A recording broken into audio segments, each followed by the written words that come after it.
چھڑک کے خون شہیدوں کا لال وہ گل پر، چھڑک کے خون شہیدوں کا لال وہ گل پر، عطا کیے ہیں زمانے کو رنگ و بو تو نے، عطا کیے ہیں زمانے کو رنگ و بو تو نے۔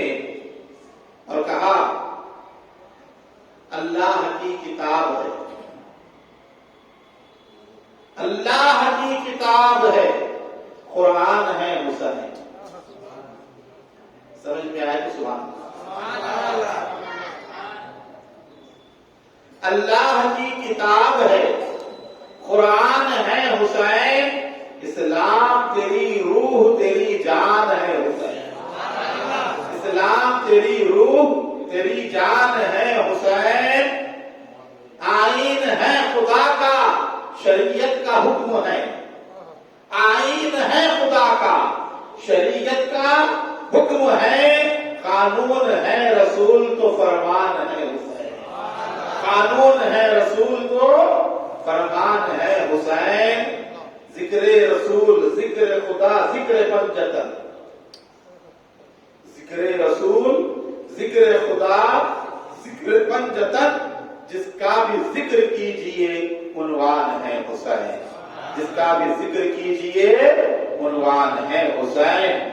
اور کہا سب سے بڑا یہ شاہ کا احسان رہ گیا، سب سے بڑا یہ شاہ کا احسان رہ گیا، باقی خدا پاک کا قرآن رہ گیا، باقی خدا پاک کا قرآن رہ گیا۔ کرب و بلا کے ہو کے بھی صدیاں گزر گئی، کرب و بلا کے ہو کے بھی صدیاں گزر گئی، افسانہ ختم ہو گیا عنوان رہ گیا، افسانہ ختم ہو گیا۔ ابھی صرف عنوان میں چل رہے ہیں، افسانہ تو ختم ہے، صرف عنوان ہے، افسانہ ختم ہو گیا عنوان رہ گیا۔ بخشش کا آخرت میں یہ سامان ہے شجی، بخشش کا آخرت میں یہ سامان ہے شجی، تر ہو کے آنسوؤں سے گریبان رہ گیا، تر ہو کے آنسوؤں سے گریبان رہ گیا۔ اور بنارسی لال ورما اس نے لکھا یہ غلط ہے کہ مسلمان کے پیارے ہیں حسین، یہ غلط ہے کہ مسلمان کے پیارے ہیں حسین، ہر دکھے دل کے زمانے میں سہارے ہیں حسین، ہر دکھے دل کے زمانے میں سہارے ہیں حسین۔ اس نبی زادے کی قربانی تھی ایسی ورما، اس نبی زادے کی قربانی تھی ایسی ورما، آج ہندو بھی یہ کہتے ہیں کہ ہمارے ہیں حسین، آج ہندو بھی یہ کہتے ہیں کہ ہمارے ہیں حسین۔ اور پنڈت نارائن داس طالب دہلوی، طالب تخلص ہے، طالب دہلوی نارائن داس نام تھا، بڑے شاعر تھے اردو کے۔ اس نے لکھا یہ تو سچ ہے اے مسلمانوں تمہارے ہیں حسین، یہ تو سچ ہے اے مسلمانوں تمہارے ہیں حسین، لیکن ہم کو بھی یہ لیکن کہنے دو ہمارے ہیں حسین، ہم کو بھی لیکن یہ کہنے دو ہمارے ہیں حسین۔ روشنی دائم ہے جس کی وہ ستارے ہیں حسین، روشنی دائم ہے جس کی وہ ستارے ہیں حسین، عالم انسانیت میں سب کے پیارے ہیں حسین، عالم انسانیت میں سب کے پیارے ہیں حسین۔ آئیے عنوان کی طرف چلتے ہیں۔ آج کا جو عنوان ہے حضور کے جانے کے بعد حضور کا جانشین کون؟ اس میں امت میں اختلاف ہے۔ غدیر خم کے موقع پر آقا کریم سرور عالم صلی اللہ علیہ وسلم نے مولا کائنات علی مرتضی شیر خدا کرم اللہ تعالی وجہ کریم کا دست مبارک اپنے دست اقدس میں پکڑ کر اعلان فرمایا من کنت مولا فعلی مولا، میں جس کا مولا ہوں علی اس کے مولا ہے۔ غدیر خم کا واقعہ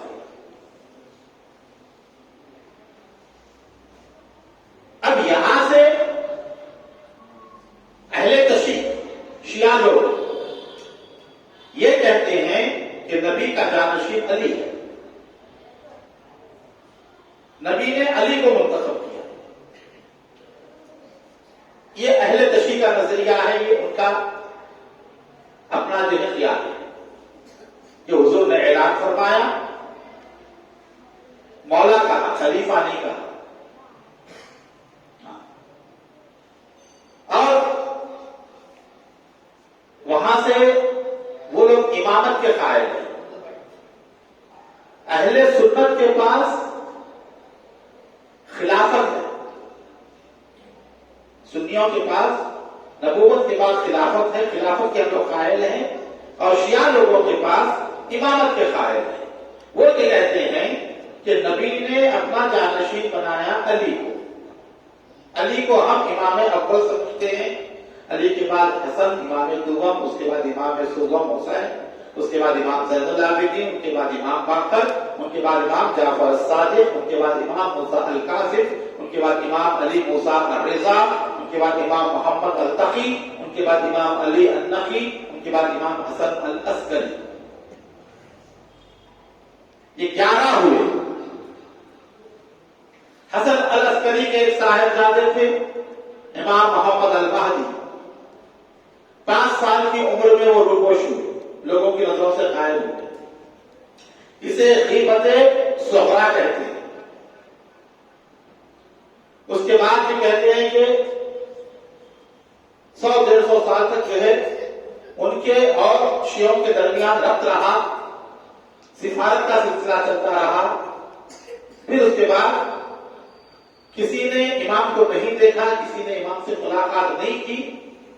یہ روپوش ہو گئے، غائب ہو گئے. قیامت کے قریب یہی مہدی بن کر دنیا میں ظاہر ہوں گے. تو یہ حضور کے جانشین ہیں شیعوں کے پاس، اہل تشیع کے پاس. اہل سنت کے پاس کیا ہے؟ اہل سنت یہ کہتے ہیں کہ باضابطہ رسول اللہ صلی اللہ علیہ وسلم نے اپنی جانشینی کے لیے کسی کا نام نامنیٹ نہیں کیا، نامزد نہیں کیا. حضور کے وصال فرمانے کے بعد، حضور کے وصال فرمانے کے بعد بنو سقیفہ کے پاس، چبوترا تھا، ایک علاقہ تھا، جگہ تھی، تو وہاں پورے صحابہ، مہاجر و انصار جمع ہوئے. اور اس بات پر بحث ہوئی کہ اب مسلمانوں کا بڑا کون ہوگا، حضور کا جانشین کون ہوگا. انصار نے کہا کہ ہم نے حضور کا ساتھ دیا ہے، ہم میں سے جو ہے جانشین ہوگا حضور کا. مہاجرین نے کہا کہ حضور مکے سے آئے تھے، حضور کا جو جانشین ہوگا مہاجرین میں سے ہوگا. اختلاف پھیلے کہ کس کو بنایا جائے جانشین. بحث ہوئی، ہونے کے بعد آخر میں عمر بن خطاب نے ابو بکر صدیق رضی اللہ تعالیٰ عنہ کو حضور کا جانشین مانا، ان کے ہاتھ پر بیعت کی. اس کے بعد تمام لوگوں نے صدیق اکبر کے ہاتھ پر بیعت کی. صحابہ کے اجماع سے صحابہ پورے متفق ہوئے صدیق اکبر کے اوپر، انہوں نے بیعت کی. تو یہاں سے اہل سنت کے پاس خلافت کا نظریہ چلا کہ حضور کا پہلا خلیفہ صدیق اکبر، اس کے بعد فاروق اعظم، اس کے بعد عثمان غنی، پھر اس کے بعد چوتھے نمبر پر علی.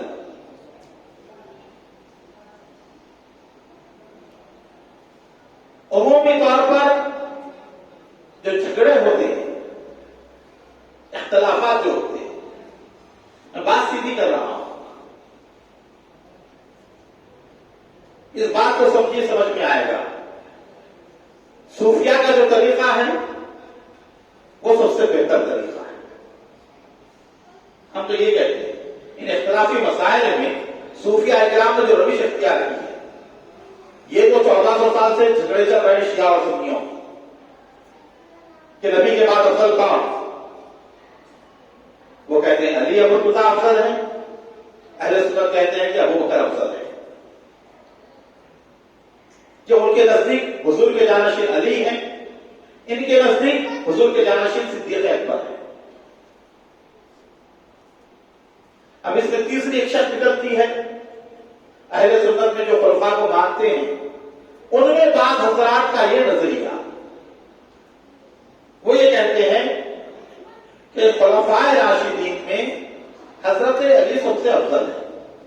وہ مانتے ہیں ابو بکر کی خلافت کو، عمر کی خلافت کو، عثمان کی خلافت کو مانتے ہیں، فضیلت حضرت علی کو دیتے ہیں. انہیں کہا جاتا ہے تفصیلی.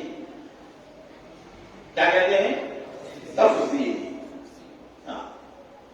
شیعہ مطلق علی کو فضیلت دیتے ہیں اور کٹر سنی جو ہوتے ہیں مطلق صدیق اکبر کی فضیلت کے قائل ہیں. اور اس میں سے بیچ میں سے ایک جو نکلی شاہ یہ کہتے ہیں کہ جو ہے ترتیب خلافت کو ہم مانتے ہیں، ترتیب فضیلت کو نہیں مانتے. اہل سنت کے پاس ترتیب فضیلت بھی اسی طرح ہے. ابو بکر سب سے افضل، اس کے بعد عمر سب سے افضل، ان کے بعد عثمان غنی افضل، اس کے بعد علی مرتضی افضل. یہ اہل سنت کیا اس پر اتفاق کہ ترتیب خلافت کس طرح ہے ترتیب فضیلت بھی اسی طرح ہے. لیکن تفصیلیوں کے پاس یہ ہے کہ ہم ترتیب خلافت کو مانتے ہیں، ترتیب فضیلت کو نہیں مانتے. فضیلت میں حضرت علی سب سے افضل ہے. اب میں کسی نظریے کی اس میں تائید نہیں کر رہا ہوں، آپ کے سامنے بات رکھ رہا ہوں، یا ان کی تائید یا ان کی تائید یا بیچ والوں کی تائید. میرا اپنا نظریہ علیحدہ ہے. میں ان لوگوں کے نظریے کی تائید یا مذہب نہیں کر رہا ہوں، سب اپنی اپنی جگہ. تو یہاں سے اختلاف ہوا حضور کی جانشینی میں. شہباز، بلند پرواز، محرم راز و نیاز، ولی اکبر صادق، جعفر ثانی، صدر الدین ابو الفتح سید محمد الحسینی، جسے دنیا بندہ نواز یسوع دراز کے نام سے جانتی ہے، شاہ گلبرگہ کے نام سے پہچانتی ہے. تو وہ بندہ نواز فرماتے ہیں حضور کی میراث دو حصوں میں تقسیم ہوئی. شاہ ولی اللہ نے 3 حصے دیے. حضور نے جو چھوڑا امت کو اپنے بعد، جو سرکار چھوڑ کر گئے امت کے لیے 3 میں ڈیوائڈ ہوا، 3 میں تقسیم ہوا. ایک تھی حضور کے علم کی میراث. حضور نے جو علم چھوڑا احادیث، اس میں تمام صحابہ حضور کے خلیفہ ہیں علم کے لحاظ سے، سب نے علم حاصل کیا حضور سے. پھر اس کے بعد ایک ہے خلافت کبریٰ یا امامت کبریٰ، پھر دوسری ہے امامت صغریٰ. خلافت کبریٰ یا امامت کبریٰ اسے کہا جاتا ہے حضور کی روحانیت کی باطنی میراث. حضور کی روحانیت کی باطنی میراث یہ ملی علی مرتضیٰ اور اہل بیت. اور حضور کی ظاہری سلطنت کی میراث، ایک ولایت ہے ایک سلطنت ہے. باطنی نظام کو ولایت کہا جاتا ہے، ظاہری نظام کو سلطنت کہا جاتا ہے. تو رسول اللہ صلی اللہ علیہ وسلم فتح خیبر کے بعد کیونکہ حاکم کی حیثیت سے سرکار نبی تو ہے، نبی کے ساتھ ساتھ ایک بادشاہ ایک حاکم جیسے، کیونکہ دوسرا علاقہ بھی شامل ہوا. یہودیوں کے علاقے آئے مسلمانوں کو تو نظام بنا سلطنت کا. سلطنت کی ابتدا ہوئی تو آخری دور میں سرکار حاکم بھی رہے، حکمران بھی رہے. تو حضور کی ظاہری سلطنت کی میراث کے وارث خلفاء راشدین ابو بکر عمر عثمان علی. یہی بات سمجھ میں 3 حصوں میں تقسیم ہوگی.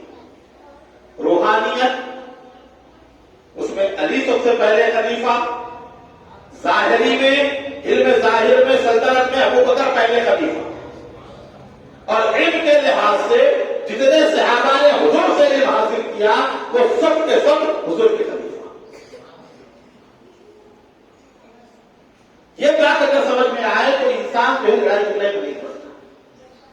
ادھر والے ادھر والوں کی مذمت کرتے ہیں، ادھر والے ادھر والوں کی مذمت کرتے ہیں، وہ اس کے خلاف، وہ اس کے خلاف۔ اب خلافت کا جو نظام چلا، خلافت کے اندر کیا ہے؟ اسلام میں خلافت ہے، جمہوریت نہیں۔ لوگ بہت سارے جمہوریت سمجھتے ہیں، جمہوریت اسلام، جمہوریت ہے، جمہوریت، خلافت اور سلطنت، اس میں فرق۔ حکومت تین طریقے سے ہوتی ہے۔ پہلا طریقہ خلافت کا۔ خلافت میں ہوتا کیا ہے؟ خلافت میں آدمی اپنی خواہش سے خلیفہ نہیں بنتا، اس کو خواہش نہیں ہوتی کہ میں بنوں، لوگ بناتے ہیں، پورے لوگ نہیں، اصحاب الرائے، جو علم و فضل والے، زہد و تقوی والے، چنندہ بڑے بڑے لوگ جو ہوتے ہیں نا، وہ پورے مل کر کسی ایک شخص پر متفق ہوتے ہیں کہ یہ ہمارا جو ہے امیر، یہ ہمارا خلیفہ۔ تو اصحاب الرائے کی اجماع سے، ان کے اتفاق سے خلیفہ بنتا ہے، اپنی خواہش سے نہیں بنتا۔ سلطنت میں اپنی خواہش سے بنتا ہے، مجھے حکومت چاہیے، مجھے سلطنت چاہیے، وہ فتح کرتا ہے، لڑتا ہے، فوج جمع کرتا ہے اور دوسروں سے لڑ کر حکومت قائم کرتا ہے اپنی مرضی سے۔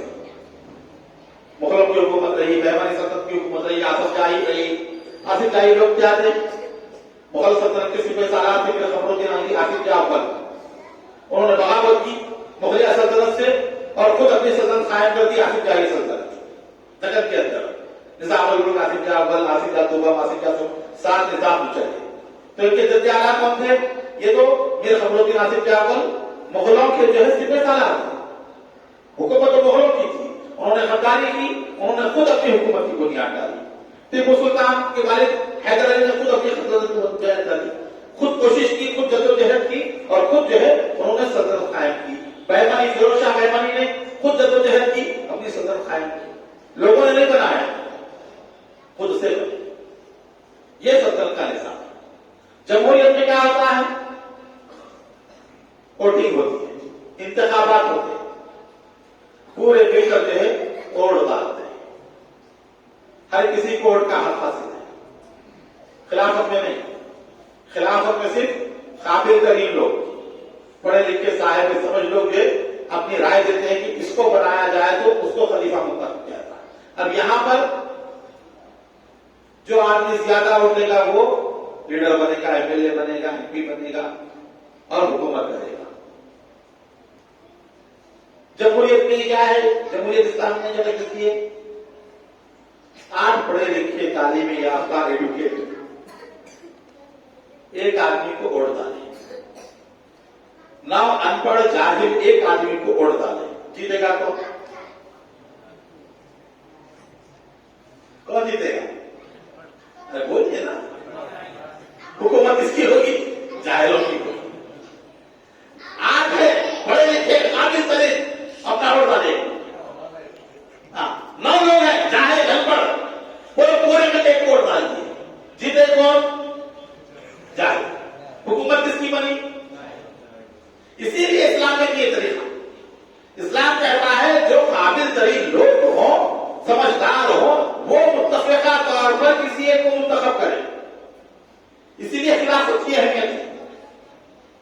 تو یہ طریقہ اس میں ہے۔ اب یہاں پہ جھوٹ بھی بولتا ہے، کسی کو جواب دہ نہیں ہوتا، جو چاہے کرے کوئی پوچھنے والا نہیں۔ لیکن خلافت میں عام آدمی بھی کسی بھی مسئلے میں خلیفہ سے پوچھ سکتا ہے، یہ کیوں ہو رہا ہے، یہ کس لیے ہو رہا ہے۔ فاروق اعظم کھڑے ہوئے ہیں، ایک شخص اٹھا کہا امیر المومنین مال غنیمت میں جتنی چادریں تقسیم ہوئی ہیں، چادریں چھوٹی تھی، سب نے اپنے اپنے جو ہے چھپے سے لائے، آپ کا عقل بڑا ہے، چادر آپ کے سائز کی نہیں تھی لیکن آپ چھپا پہنے ہوئے ہیں، چھپا پورا مکمل آ رہا ہے، آپ کو کہاں سے آئی؟ عمر بن خطاب سے پوچھ رہا، عام آدمی، عوام الناس۔ خلیفہ جواب دے کھڑے ہو گئے، فرماتے ہیں کہ میرے بیٹے عبداللہ کو ایک چادر آئی تھی، مجھے ایک چادر آئی تھی، میرے بیٹے نے اپنی چادر مجھے دی ہے تو اس چادر سے میں نے چھپا سلایا ہے۔ یہ خلافت ہے، اسلامی حکومت جسے کہتے ہیں۔ ایک عام عورت بھی، ایک چرواہا بھی جا کر خلیفہ سے پوچھ سکتا ہے، سوال کر سکتا ہے۔ تو یہ خلافت کا نظام، جمہوریت میں ایسا نہیں۔ اب آپ کو سوال کریں گے نہیں جا سکتا، جیسے چاہے اپنی مرضی سے خلیفہ کیا کرتا ہے؟ خلیفہ رسول اللہ کا نائب ہوتا ہے۔ خلیفہ خود سے قانون نہیں بناتا، خلیفہ خود سے سزا نہیں دیتا، تعین نہیں کرتا۔ خلیفہ نگرانکار ہوتا ہے۔ حقیقت میں حکومت اللہ کی ہوتی ہے، قانون قرآن کا ہوتا ہے، یہ صرف لوگوں پر قانون جاری کرتا ہے۔ قانون بنانے کا خلیفہ کو نہیں۔ قانون کون سا رہے گا؟ کتاب و سنت، قرآن و حدیث، قانون وہی رہے گا، سزا اسی کے مطابق ہوگی۔ اپنی مرضی سے سزا نہیں دے سکتا خلیفہ، اپنی طرف سے فیصلہ نہیں کر سکتا، اپنی طرف سے قانون نہیں بنا سکتا۔ تو حکومت الہیہ کہتے ہیں، حکومت اللہ، یعنی قانون اللہ کا چلے گا، خلیفہ صرف نگرانکار ہوگا، صرف احکامات لگائے گا۔ اب یہاں جمہوریت میں قانون لوگ خود بناتے ہیں، پھر مسئلہ ہوتا ہے، پھر اڑ دیتے ہیں، پھر اکثریت ملتی ہے، پھر قانون تبدیل، یہ تبدیل ہوتے رہتے ہیں، حکومتیں تبدیل ہوتی ہیں، قانون تبدیل ہوتے ہیں، نظام تبدیل ہوتے ہیں۔ خلافت میں ویسا نہیں، قانون قرآن کا، حکمران خلیفہ جو ہو نگرانکار ہوگا اور مکمل سادگی کے ساتھ۔ جرم کرے خلیفہ کا قریب سے قریب آدمی بھی ہو، اس کو بھی وہی سزا ہے جو عام آدمی کی بھی سزا ہے۔ خود خلیفہ کے اوپر کوئی مقدمہ ڈال دے، خلیفہ کو خود آ کر بیٹھنا پڑتا ہے عدالت میں، قاضی کے سامنے، قاضی فیصلہ کرے گا، خلیفہ بیٹھے رہے گا مدعی۔ تو یہ اسلامی نظام خلافت جسے کہتے ہیں۔ تو رسول پاک سرور عالم صلی اللہ علیہ وسلم نے ارشاد فرمایا، سے قرآن ہے، حضرت امام جلال الدین سیوطی فرماتے ہیں کہ حضور ارشاد فرماتے ہیں کہ اس امر کی ابتدا نبوت اور رحمت سے ہوئی۔ یہ جو کام شروع ہوا اسلام کا، نبوت اور رحمت سے ہوئی، اور اس کے بعد خلافت اور رحمت ہوگی۔ کیا ہوگی؟ خلافت اور رحمت ہوگی۔ اس کے بعد کاٹ کھانے والی بادشاہت قائم ہوگی۔ نبوت کے بعد خلافت، اور خلافت کے بعد کاٹ کھانے والی بادشاہت ہوگی۔ ام المومنین بی بی عائشہ فرماتی ہیں، جب مسجد نبوی کی بنیاد ڈالی گئی، پہلا پتھر حضور صلی اللہ علیہ وسلم نے رکھا، دوسرا پتھر ابوبکر نے، تیسرا عمر نے رکھا۔ حضور کے وصال کے بعد بہت ساری روایتیں ہیں، کیونکہ عوام الناس کو روایتیں معلوم نہیں، ایک جنرلی طور پر جو ہے، عام جو ہے وہ خاکہ میں آپ کے سامنے پیش کر رہا ہوں کہ حضور کے وصال کے بعد بنی ثقیفہ میں تمام صحابہ کرام جمع ہوئے۔ اب یہاں یہ جو ہے شیعہ کے ذاکرین چیخ کے اللہ اللہ کے کون تھا نبی کے جنازے میں، کون آیا نبی کی نماز جنازہ پڑھانے کے لیے، پورے ثقیفہ میں بیٹھے رہے، نبی کو چھوڑ دیا گیا۔ اس طرح وہ کہتے ہیں کہ صحابہ نے حضور کی نماز جنازہ ہی نہیں پڑھی، خلافت کے کام میں لگے ہوئے تھے۔ اس طرح کا ذہن سوشل میڈیا پر آپ دیکھتے رہتے چیخ ہو۔ تو سب سے پہلی چیز یہ ہے، نماز جنازہ میں خود اختلاف ہے۔ حضور کی نماز جنازہ ہوئی یا نہ؟ کیوں کہ روایت میں آتا ہے، مفتی جلال الدین امجدی رحمۃ اللہ تعالی علیہ ارشاد فرماتے ہیں کہ طریقہ کیا تھا۔ حضور نے فرمایا کہ جب میرا وصال ہو جائے تم سب لوگ مراسم انجام دینا۔ حضرت علی کو وصیت تھی اور یہ حکم تھا صرف اہل بیت کے لوگ خدمت انجام دیں گے۔ حضور کے جو آخری مراسم ہیں صحابہ کی ذمہ داری نہیں تھی، وہ جو چیخ کر وہ آیا تھا۔ حضور نے تاکید فرمائی تھی کہ اے علی، میرے خاندان کے جو قریبی لوگ ہیں، سب سے زیادہ جو قریب ہیں، وہی تمام مراسم انجام دینا۔ تو ذمہ داری اہل بیت کی تھی۔ اور آپ ہر جگہ دیکھتے ہیں کہ گھر والے کرتے ہیں یہ کام، باہر والے آگے نہیں کرتے. غسل کا، کفن کا، تسلیم کا وغیرہ گھر والوں کی ذمہ داری ہوتی ہے. تو حضور کے وصال کے بعد مولا کائنات ولی مطلق شیر خدا نے حضور کو غسل دیا. جب علی پیدا ہوئے تو علی کو پہلا غسل نبی نے دیا اور فرمایا اے علی میں پہلا غسل تجھے دے رہا ہوں اور مجھے آخری غسل تو دے گا. ذمہ داری تھی کس کی؟ علی کی. سب سے قریب تھے حضور کے. حضرت عباس کے بیٹے پھر حضور کے 2-3 غلام صبح رضی اللہ تعالیٰ عنہ، پھر جو ہے حضرت زید بن حارثہ، اسامہ، یہ لوگ پانی وغیرہ لے کر کی خدمت میں تھے جو خالد کے حضور کے. حضرت عباس کی اولاد کپڑا پھڑی ہوئی تھی. حضرت علی نے اپنے دستے مبارک سے تمام خدمات انجام دی. یہ ادھر معاملے ہو رہے تھے اور ادھر وہاں خلافت کے امور کے لیے پورے صحابہ بیٹھ کر افراتفری نہ ہو، حالات نہ ہو، اس کے لحاظ سے حضرت صدیق اکبر کو انہوں نے خلیفہ نامزد کیا. صدیق اکبر کے حق پر دستے مبارک پر پوروں نے بیعت کی. اور اس کے بعد روایت میں یہ آتا ہے کہ حضور نے فرمایا مجھے کفن پہنا کر. شہوار کا گاؤں تھا، یمن سے کپڑے آئے ہوئے تھے، وہاں کے کپڑوں میں جو حضور کو جو ہے کفن مبارک میں دیا گیا. پھر اس کے بعد کہا کہ مجھے کمرے میں رکھ دینا، پورے چلے جانا، باہر نکل جانا، دروازہ بند کر دینا. سب سے پہلے جبرائیل اور میکائیل اللہ کے حکم سے آئیں گے اور وہ مجھ پر صلاۃ و سلام پیش کریں گے. پھر باقی فرشتے آئیں گے، وہ صلاۃ و سلام پیش کریں گے.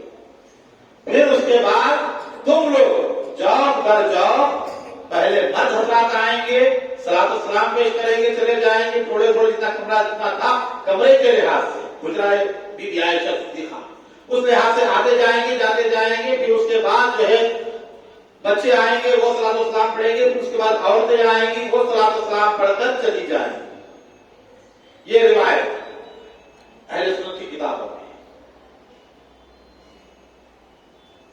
دوسری روایت یہ ملتی ہے کہ ابو بکر صدیق کے خلیفہ ہونے کے بعد ابو بکر صدیق رضی اللہ تعالی عنہ نے عام جیسے طریقہ ہوتا ہے جانشین ہوئے تھے، انہوں نے نماز جنازہ پڑھائی. یہ بھی روایت ملتی ہے.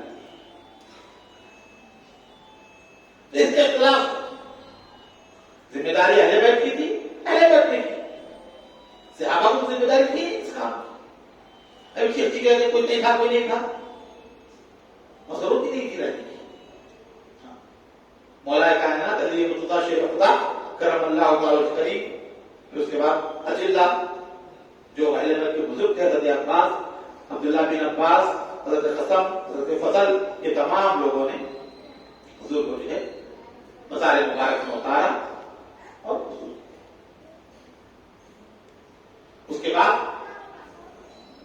یہ روایت میں آتا ہے کہ حضور کے وصال کے بعد سیدہ کائنات شہزادی کون ہے بی بی فاطمہ الزہرا سلام اللہ تعالی علیہا بیمار ہو گئی.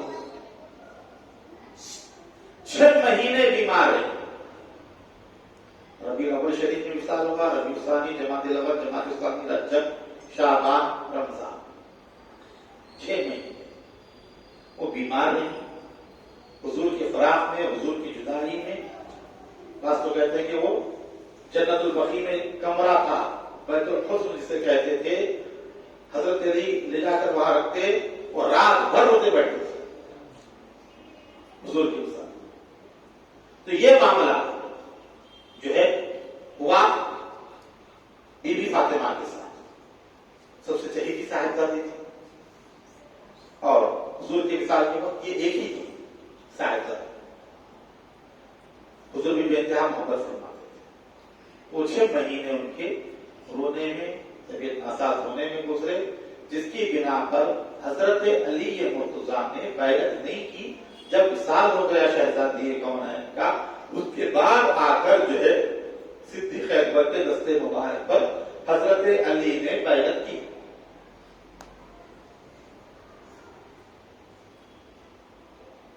علماء فرماتے ہیں کہ جب علی مرتضیٰ نے بیعت کی تب حضرت صدیق اکبر کی خلافت پر اجماع مکمل ہوا اور وہ مسترد ہو گئی.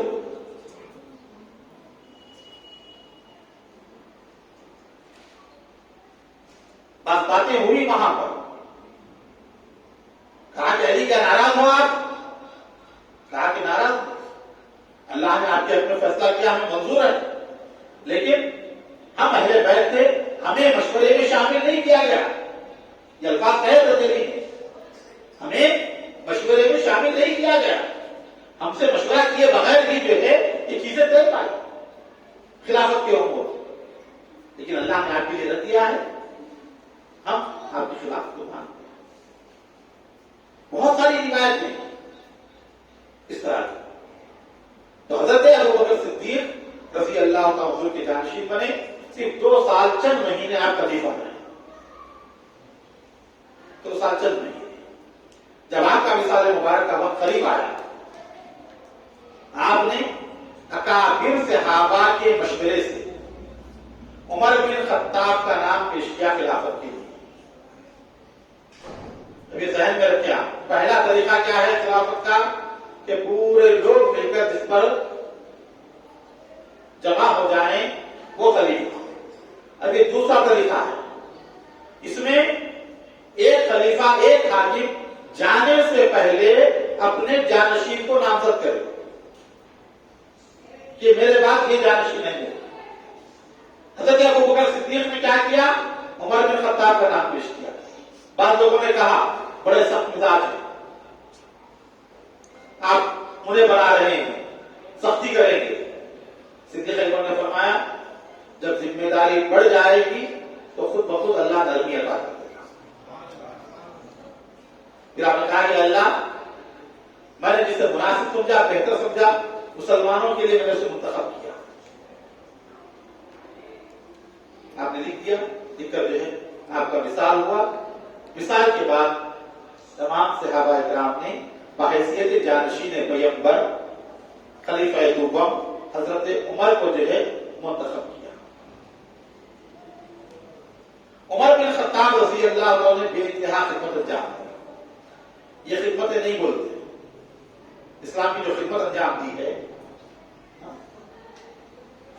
آپ جانتے ہیں نا.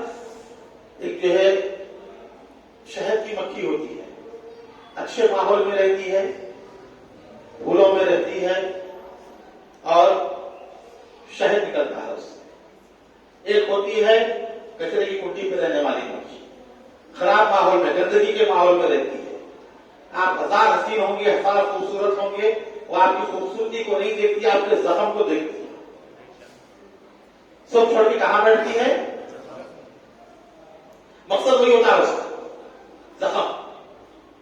اسی طرح صحابہ اکرام اہل بیت اطہار کے متعلق وہ لوگ جن کے اندر گستاخی کے جراثیم ہیں، گستاخی بھری ہوئی ہے، انہیں ان کی اچھائیاں نظر نہیں آتی، ان کی بات خامیوں کو دیکھ کر اسی کا ذکر کرتے ہیں، نمنیوں خوبیوں کو چھوڑ دیتے ہیں، ایک خامی کو لے کر بیٹھتے ہیں، اسی کو دہراتے رہتے ہیں لوگوں کے درمیان. ایسا ہوا، ایسا ہوا، ایسا ہوا، ایسا ہوا، ایسا ہوا. عمر نے یہ کیا، عمر نے یہ کیا، عمر نے کیا. عمر نے کیا کیا؟ عمر نے ایران کو فتح کیا. عمر نے کیا کیا؟ عمر نے جو ہے فلسطین کے طور پر پیشقدمی کی. عمر نے کیا کیا؟ عمر نے جو ہے عراق کو فتح کیا، فلسطین کو فتح کیا، شام کو فتح کیا. ہزاروں علاقوں کو عمر بن خطاب نے فتح کیا. عمر نے کیا کیا؟ دفتر قائم کیے. عمر نے کیا کیا؟ صوبے بنائے. عمر نے کیا کیا؟ فوج قائم کی. عمر نے کیا کیا؟ اماموں کو قائم کیا. عمر نے کیا کیا؟ بیت المال کو قائم کیا. عمر نے کیا کیا؟ چھاونی بنائی. عمر نے کیا کیا؟ آج جتنا نظام سلطنت کا چل رہا ہے، آپ کی ووٹنگ ہوتی ہے تو مردم شماری ہوتی ہے، کس محلے میں کتنے لوگ ہیں، کس شہر میں کتنے لوگ ہیں، کس ملک میں کتنے لوگ ہیں، اس کو قائم کرنے والے عمر بن خطاب. عمر نے یہ کیا. آج نظام سلطنت پوری دنیا میں جو چل رہا ہے نا، یہ تنہا عمر بن خطاب کا. پورے ملکوں میں جو نظام رہا ہے ہر طریقے سے، تو یہ عمر بن خطاب دفاتر قائم کیے، پولیس کا محکمہ قائم کرنے والے عمر، بیت المال کو قائم کرنے والے عمر، جزیہ لینے والے عمر، یہ اصطلاحات ہیں. اسی لیے اسلامی تاریخ میں جیسے دنیا کی تاریخ میں سکندر کو اعظم کہتے ہیں، اکبر کو گریٹ کہتے ہیں، تو اسلامی تاریخ میں عمر کو عمر نہیں کہتے، فاروق اعظم کہتے ہیں.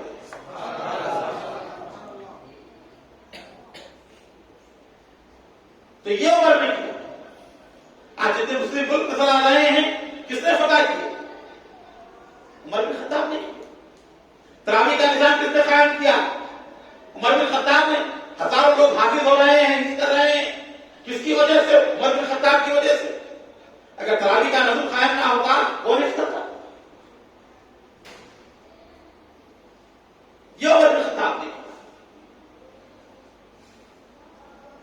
جو خلیفہ بنے، اہل بیت کی اتنی عزت تعظیم کیا کرتے تھے، اکابر صحابہ کو، خود عمر کو جتنا وظیفہ تھا اتنا وظیفہ امام حسن اور امام حسین کو دیا کرتے تھے. سالانہ 5000 درہم.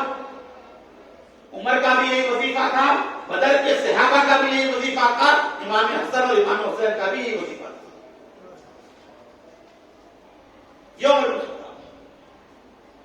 فرماتے حسین اور حسن سے مل کر اللہ نے ہمارے سر پہ جو بال ہیں یہ آپ کی برکت سے پیدا کیا. یہ چاہتے ہیں. اہل بیت کی محبت کا طریقہ تو عمر نے سکھایا ہے. عمر نے بیان کیا اہل بیت کی شان. عمر نے بتایا حسن و حسین سے کیسی محبت کرنی چاہیے. تمہیں کہاں سے آئی محبت اہل بیت کی؟ صحابہ نے بتایا تو آئی نا. صحابہ نے کر کے دکھایا. ابو ہریرہ چڑھتے ہیں نام سے. ابو ہریرہ کا نام لیتے غصہ آتا ہے، عمر کا نام لیتے غصہ آتا ہے. سیر اعلام النبلا میں یہ روایت، قبرستان کے جنازے میں گئے ابو ہریرہ، صحیح صحابی ہیں، بزرگ صحابی ہیں. ابو ہریرہ سب سے زیادہ روایتیں ہیں جن سے حدیث سے بات. امام حسین تو ان کے سامنے نوجوان تھے، بچے تھے، وہ تو ضعیف تھے، بوڑھے تھے. ابو ہریرہ جب آ رہے تھے امام حسین کے پاس گئے، اپنے کپڑے دے کر جو ہے امام حسین کے پیروں کو صاف کر دے. ابو ہریرہ پیروں سے مٹی صاف کرتے ہیں. امام نے کہا ابو ہریرہ آپ غسل میں کیوں کر رہے ہو ایسا؟ کہا آپ کی عظمت، آپ کی شان جو مجھے معلوم ہے، رسول اللہ نے مجھے بیان فرمائی ہے، اگر لوگوں کو معلوم ہو یہ لوگ آپ کو قدم بھی زمین پر رکھنے نہ دیں. ابو ہریرہ نے بیان کیا میں جو جانتا ہوں لوگوں کو معلوم ہو اٹھا کے پھریں گے آپ کو، پیر زمین پر رکھنے نہ دیں. پیروں کی مٹی جھاڑتے تھے. صدیق اکبر کہتے بیٹے علی کے ہیں، سورت مصطفیٰ کی ہے. یہ محبت کے طریقے تو لوگوں نے سکھائے. جتنی روایتیں ہیں حضور کتنی شفقت فرماتے تھے، کس نے بیان کی امت کے سامنے؟ کون تھے؟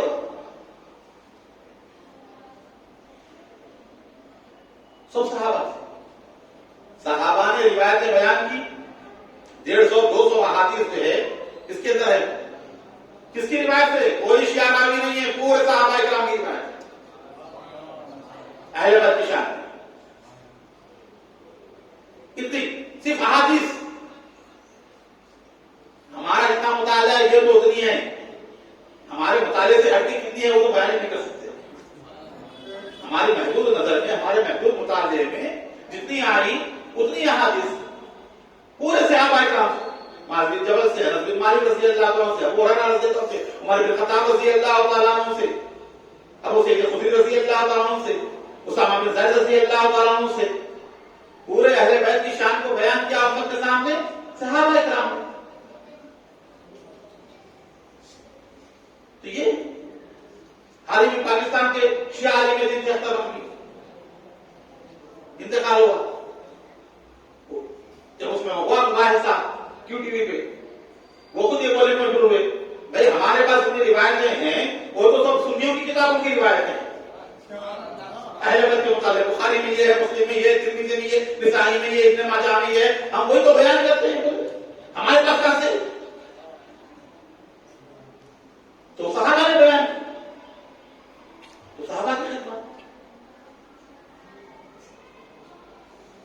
تو وہ تمام خوبیاں چھوڑ کر، وہ بھی انسان تھے، بشر تھے، معصوم ہونے کا خطا نہیں، صرف پیغمبر کے متعلق خطا ہے ہمارا. ہاں سرکار نے فرمایا، صحیح حدیث ہے، مفتی سعید الرحمان صاحب بیٹھے ہوئے ہیں، پوچھ لیجیے بتا دیں گے. سرکار نے فرمایا ہر انسان خطا کار ہے، بہترین خطا کار وہی توبہ کرے. پیغمبر کے متعلق، انبیاء کے متعلق یہ خطا ہے، ان سے خطا نہیں ہوتی. اگر کوئی پیغمبر سے ہٹ کر کسی کو معصوم سمجھتا ہے تو اسے اپنا محاسبہ کرنا چاہیے. کسی کو بے خطا سمجھتا ہے، کسی کو بے گناہ سمجھتا ہے تو اس کا عقیدہ غلط ہے. ہم یہ کہتے ہیں انبیاء اکرام کے بعد جو بزرگان دین ہیں محفوظ ہیں، اللہ نے حفاظت فرمائی، اللہ نے حفاظت فرمائی، بچا لیا. تو صحابہ اکرام کی خدمت 10 سال آپ نے کم و بیش خلافت کے انجام، 10 سال 6 مہینے 4 دن خلافت. جب آپ کو زہر دیا گیا، حملہ کیا گیا فاروق اعظم کو 26 دن حملہ ہوا 26 دن. آج بہت سارے وہ لوگ ہیں جو ان مسائل میں بھی جو اختلاف پیدا کرے تاریخوں میں، ایک کو محرم نہیں بولے 26 دن حملہ ہوا 26 دن کو. مغیرہ بن شعبہ کے غلام جو کافر تھا، مجوسی تھا، ابو لولو فیروز، اس نے فاروق اعظم پر حملہ کیا محراب میں. جب نماز فجر کے لیے کھڑے ہوئے تھے، نماز فجر میں آپ کے اوپر حملہ ہوا، آپ گر پڑے. خالد بن ولید نے مختصر 2 رکعتیں نمازیں پڑھائی، پھر آپ کو جو ہے لے کر آ گیا ابو لولو فیروز جو تھا، اور 2-3 لوگوں کو جو اس نے حملہ کیا، پھر آخر اس کو خوش کیا. خبر اس کی ایران میں فیروز کی. آج بابا شجاع الدین کے فاروق اعظم 6 ذی 23 ہجری 4 شعبے کے دن نماز فجر میں حملہ ہونے کے بعد 3 راتیں آپ نے گزاری. 27 28 29 مہینہ 29 کا تھا. جس رات وصال ہوا 1 محرم، چاند نظر آ گیا تھا 29. شہادت کے بعد، حملہ ہونے کے بعد 3 راتیں آپ نے گزاری 1 محرم پر. ابھی اتنے تنگ نظر ہیں، یہ سمجھتے ہیں کہ جو ہے 1 محرم کو عمر کی شہادت مانیں گے تو جو ہے حسین کی شہادت کو فرق پڑے گا. کچھ نہیں پڑے گا. حسین کی 10 محرم، اس میں کسی کا اختلاف نہیں. با اتفاق شیعہ و سنی 10 محرم شہادت ہے. دوسروں میں اختلاف ہے تاریخ میں. تو لوگ آئے 26 کو حملہ ہوا، 3 دن رہے 1 محرم. آپ نے حملہ ہونے کے بعد کیا کیا؟ 6 آدمی. اب یہ تیسرا طریقہ خلافت کا، وہ سنیے. 6 آدمیوں کو منتخب کیا فاروق اعظم نے. کون تھے؟ حضرت عثمان غنی، حضرت علی، زبیر بن عوام، طلحہ، سعد بن ابی وقاص، عبد الرحمن بن عوف. عشرہ مبشرہ. ہمارا ایمان ہے، حضور نے جنت کی بشارت دی ہے. جنت کا ہونا جتنا یقینی ہے، عشرہ مبشرہ کا جنتی ہونا اپنا یقینی. ہم کوئی شک نہیں کرتے رسول کے فرمان. ایک ہی لسٹ میں رسول اللہ نے بشارت دی، ابو بکر جنتی، عمر جنتی، عثمان جنتی، علی جنتی، طلحہ جنتی، سعید بن زید جنتی، عبد الرحمن بن عوف جنتی، سعد بن ابی وقاص جنتی، ابو عبیدہ بن جراح جنتی. 10 کو ایک ہی ساتھ سرکار نے بشارت دی. جسے رسول نے جنتی کہا ہے وہ خدا کی قسم جہنمی نہیں ہو سکتا. یہ ہمارا ایمان ہے رسول کے فرمان. رسول اللہ نے فرمایا عشرہ مبشرہ، ایک ہی ساتھ 10 بزرگوں کو جنہیں بشارت دی گئی. جنتی کب کہا ہوگا؟ جب نگاہ نبوت سے پوری زندگی ان کی لکھی تبھی کہا ہوگا نا. یہ جنت میں جانے والے ہیں، کیا بہت جیسے کہیں جا لگی ہے؟ بعد میں کیا ہونے والا تھا نبی کو نہیں معلوم، نبی نہیں جانتے تھے نبی کے بعد کیا ہونے والے ہیں معاملات، نبی جانتے تھے. ہمارا تو یقین ہے اللہ نے علوم اولین آخرین نبی کو عطا فرما دی ہے. پوری زندگی لوگوں کی 10 لوگوں کی حضور کے سامنے تھی. اس نے کہا یہ تو گارنٹی ہے لوگوں کی. صحابہ کو جنت کی بشارت دی گئی لیکن خصوصیت کے حامل ہیں. تو اس میں سے 6 لوگوں جو 10 جنتی تھے اس میں سے 6 اشرہ مبشرہ میں سے منتخب فرما دیا. کیوں؟ فاروق اعظم کی اشرہ مبشرہ میں یہی حقدار ہے.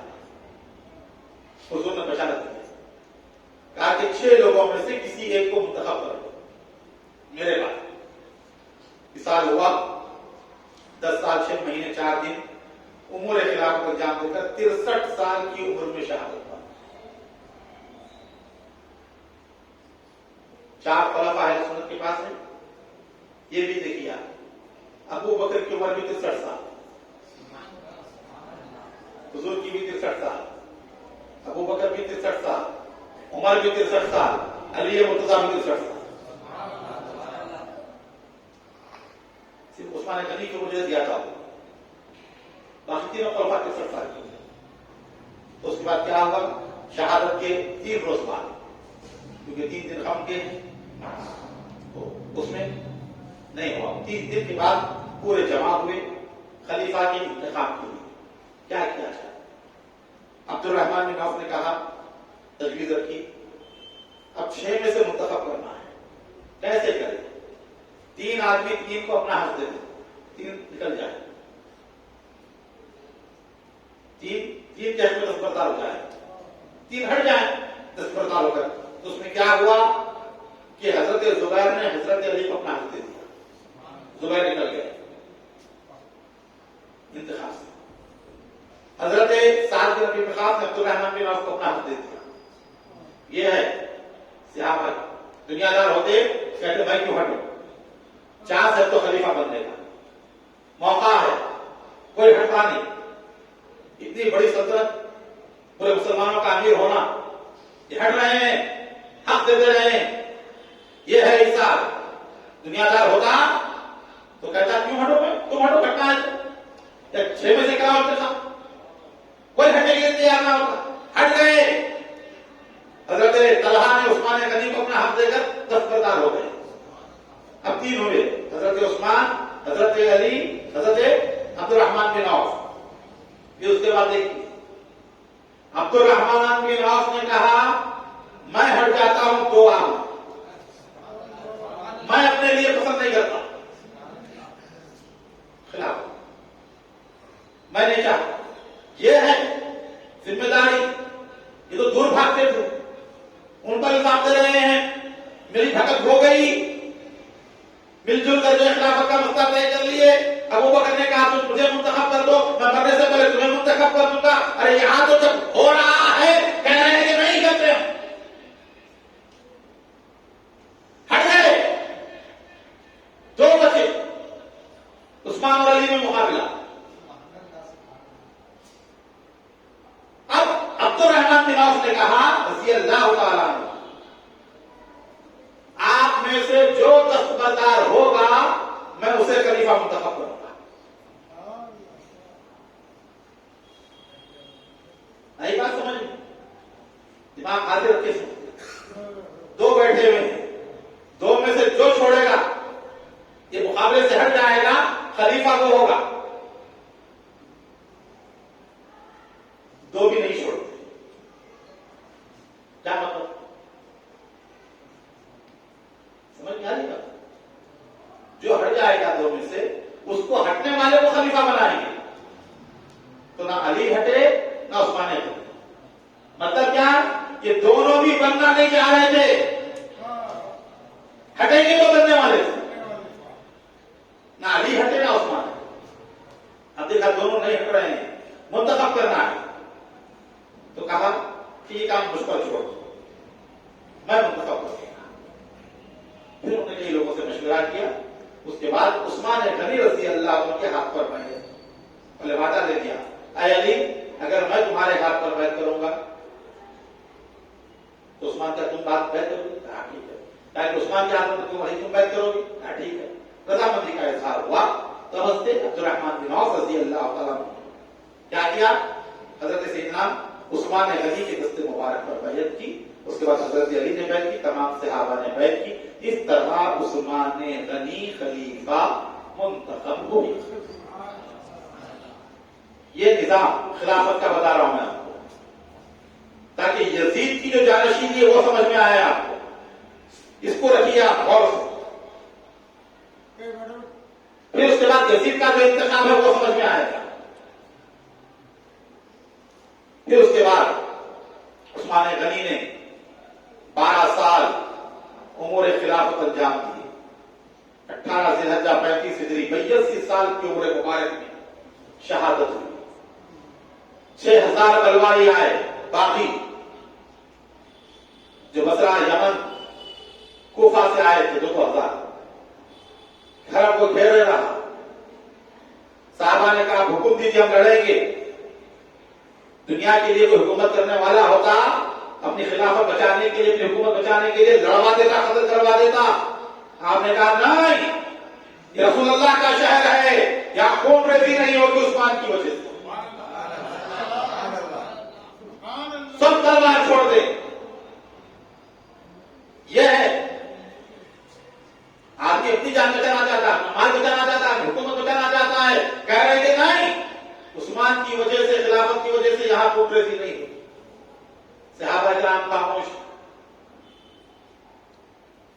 امام حسن امام حسین بھی گئے.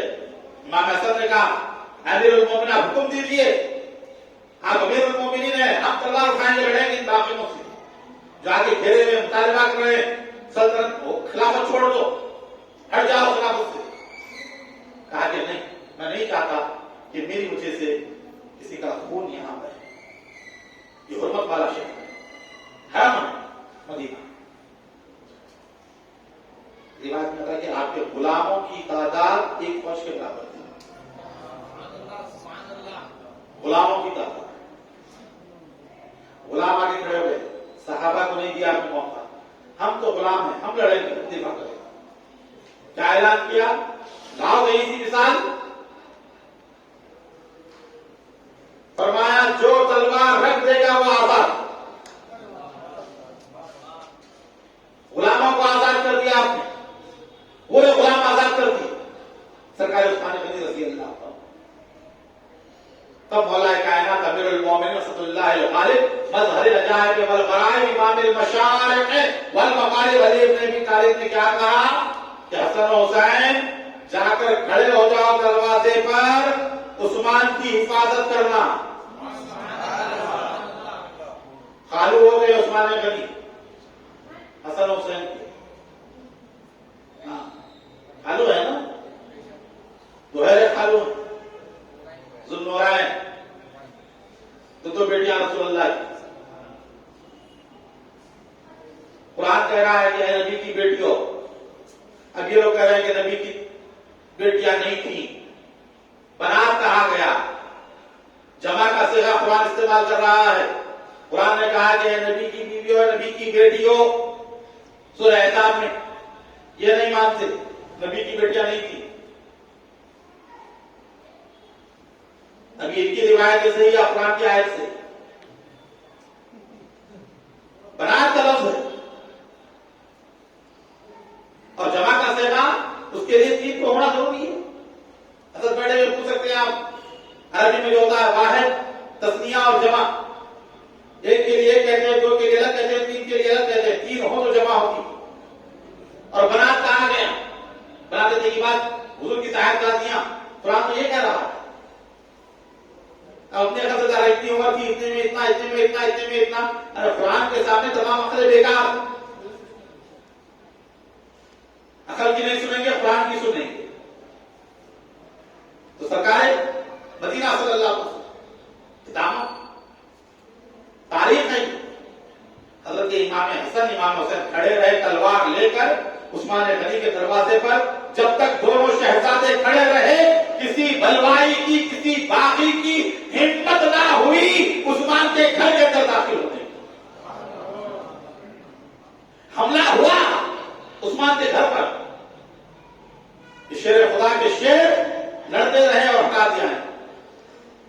جب دیکھا اندر داخل نہیں ہو رہے ہیں ہم تو کیا کیے، ایک یہودی عورت کے گھر کے اوپر سے چڑھ کر اس کی چھت پر گئے، اس کی چھت سے حضرت عثمان غنی کے گھر میں آئے. اس پہرا تو باہر دے رہے تھے. اندر آنے کے بعد جب قرآن پاک کی تلاوت کر رہے تھے، فتح اللہ وسلم قرآن پاک میں پڑھ رہے تھے، ایسے وقت میں آپ کے اوپر حملہ ہوا. حملہ کرنے والے کوئی صحابی نہیں تھے، دوسرے جگہ کے تھے، مدینے کے بھی نہیں تھے. حملہ ہوا. آپ کی اہلیہ بی بی نائلہ روکنے کے لیے گئی تو ان کی انگلیاں کٹ گئی. عثمان غنی پر حملہ ہوا، کوئی پیچھے کا قرآن پاک کر دیے، 18 درجے اب شہادت ہوئی. پھر اس کے بعد زور کم ہوا بربادیوں کا. رات کے وقت زبیر نے نماز جنازہ پڑھی اور جنت البقیع کے قریب میں تھے، آپ کی تدفین ہو گئی. 3 دن گزرے، صحابہ کرام پورے کے پورے حضرت علی کے پاس آئے اور کہا کہ ہم آپ کے ہاتھ پر بیٹھتے ہیں. حضرت نے کہا کہ میرا امیر ہونے کی بنسبت وزیر ہونا بہتر ہے. امیر ہونے کی بنسبت وزیر ہونا بہتر ہے، کسی اور کو منتخب کر دو. آ کر کہہ رہے ہیں بیعت کرنا چاہتے ہیں، آپ فرماتے کہ نہیں، کسی اور کو منتخب کرو. پھر وہ روایت ہے حضور کے انتقال کے بعد کوئی ساتھ نہیں دیا. بی بی فاطمہ کو لے کر گھروں پہ جا کے دستک مارتے تھے، میری مدد کرو، خلافت چھین لی گئی، مجھے بے دخل کر دیا گیا. شیر خدا کو کہہ رہے ہیں. کوفے میں جب تھے حضرت علی، پانی جامع نظام ہے، امام انور اللہ فاروق نے واقعہ لکھا، ابن اقوا اور دوسرے آئے آ کر کہا کہ علی کیا رسول اللہ نے تمہاری جانشینی کا اعلان کیا تھا، تمہاری ولی عہدی کا اعلان کیا تھا؟ تو آپ نے فرمایا خدا کی قسم ایسا کوئی اعلان حضور نے نہیں کیا. اگر سرکار ایسا فرماتے ابو بکر و عمر کو حضور کے منبر پر بیٹھنے نہیں دیتا، اپنی تلوار سے کاٹ کر رکھ دیتا، اگرچہ کی کوئی میرا ساتھ نہ دیتا، اکیلا. لیکن ایسا نہیں ہوا. حضور کے آخری ایام تھے، جب نماز کا وقت آتا حضور فرماتے ابو بکر کہاں. اس بارے میں کسی بیوی نے کہا، حضور ناراض ہوئے، کہا ابو بکر سے کہو کہ وہ نماز پڑھائے. حضور کی ہی نے حیات حضور کے مصلے پر صدیق اکبر نمازیں پڑھاتے تھے. حضرت علی فرماتے ہیں حضور کے بعد ہم نے غور کیا، رسول اللہ نے ہمارے دین کے لیے، ہمارے دین کا سب سے اہم ترین کام نماز ہے، ہمارے دین کے لیے ابو بکر کو آگے بڑھایا ہے، اور ہم نے اپنی دنیا کے لیے بھی ابو بکر کو آگے بڑھایا. حضور نے دین میں آگے بڑھا دیا ابو بکر کو. یہ تو دنیا کے معاملے، خلافت تو دنیا کا معاملہ ہے، اس میں ہم نے آگے بڑھایا. تاریخ ہماری جو محترم کتابوں میں الگ ابھی حضرت علی کی شہادت وغیرہ